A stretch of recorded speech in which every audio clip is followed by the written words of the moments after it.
Yeah, they've had a huge role. I mean, I met Deb and Jonathan through Campbell, who had met them first, and I still remember it.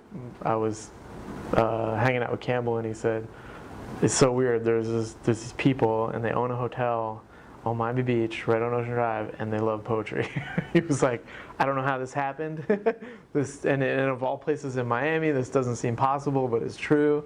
And you got to meet these people." And I met Deb, and she's just obviously like a really delightful, amazing person, and they're both just, great supporters of the arts in general, but because of their father, they have this, love of poetry, which is really amazing. So immediately Deb was like, "We have to collaborate. What do you want to do?" And so I think the first thing we did together was we brought down the poets Ed Skoog and Greg Pardlow. It was the first time we collaborated.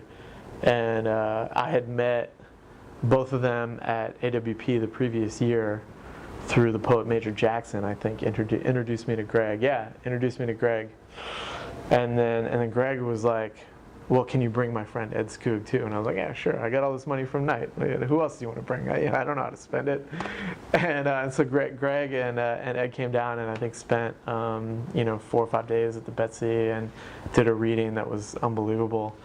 And then, lo and behold, several years later, Greg Pardlow wins the Pulitzer Prize. So we all look like geniuses. But yeah, so from that one, it was just, they've always just been so supportive. It's like anytime I called Deb and I was like, "I have someone I want to bring down. Do you want to put them up?"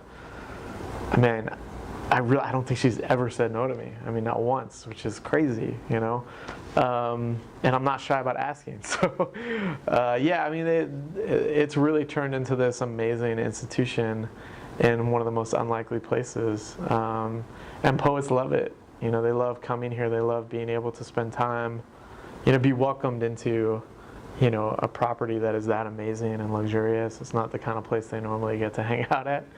And then to be immersed in Miami Beach, which I think is still an amazing place and has an incredible energy, and yeah, it's really helped put Miami on the map big time.